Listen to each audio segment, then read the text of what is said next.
Alignment is the new loyalty.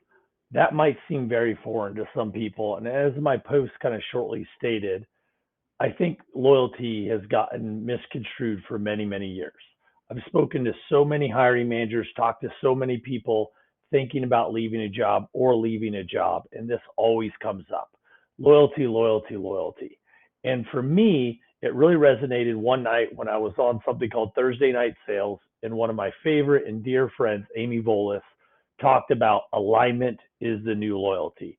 And it struck such a chord after hearing all these hiring managers and all these people looking for jobs.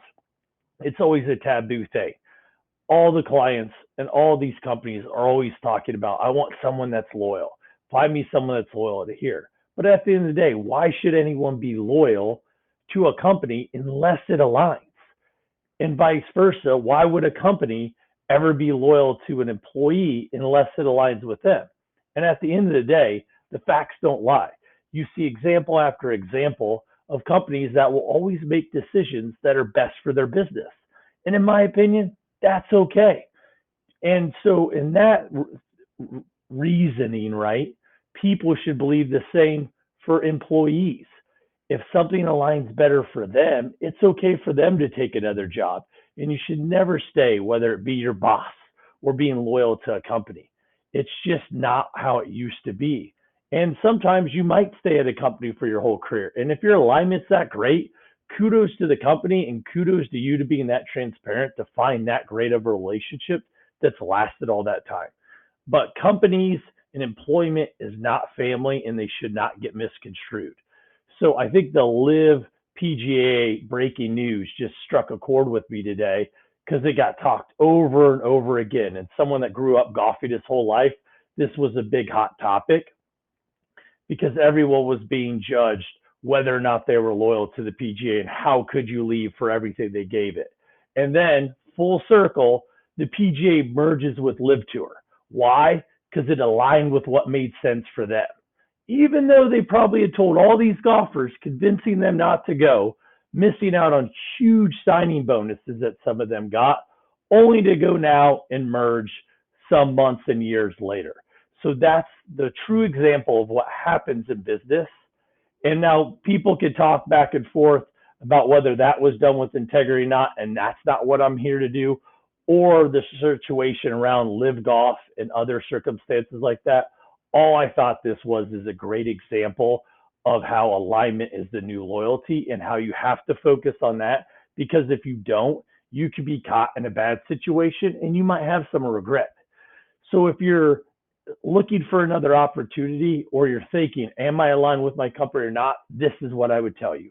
I always think that you should advocate for what you need to be successful and happy in your role, whether it be to your company, whether it be to your manager, or whether it be HR. You should always be advocating for yourself as much as you feel comfortable without maybe the scrutiny of losing your job if you over communicate. Everyone's got different levels of comfort of that, and that's for another time. But as long as you've done that, and then there might be another opportunity that aligns better with you, by all means, you should go with that opportunity and feel no regret. And anyone that tries to convince you otherwise is just not doing good by you, and they're just trying to keep you. And so I hear it all the time, like, oh, if you leave, we'll be in a bad spot. Or I even hear my daughter talk at times, like, if I left this company, they would be short staffed. She's only 17 years old and she's already hearing this. It's not about loyalty. It's about alignment. So as long as you're doing things, and this is the critical message, as long as you're doing it with integrity, both sides should be more than okay, knowing that people are going to come and go, and that's okay. I think the conversation after alignment really needs to come about how we can better transition people into companies and out of companies, because I think there's some big gaps there, but that's for another day. So I will tell you, if you're a company and you're trying to retain people or you're having an issue with retainment, whether it be with the disruption of remote work or flexibility, you've got to go to your direct reports and you got to have good, open, honest communication about what is important to them and how you can do as much as possible within the constructs of your business to align with them. And if it doesn't, that's okay. And if it does, That's great. And that's an evolving practice. And you got to keep working on that. And if you're someone looking for a job, look at what's important to you to align to your long term, because I also think you got to be careful not to keep readjusting that. So I think it's crucial to really know what's important in a role before you take another opportunity, because there's lots of people that left jobs over the last couple of years that probably wish that they could go back to the old company because it wasn't really alignment why they were leaving. It might have been for something else. And so I do think that's super important that you really get a good understanding of what you want, because I think one, you'll be happier, you'll enjoy more work, and both sides will have a great benefit.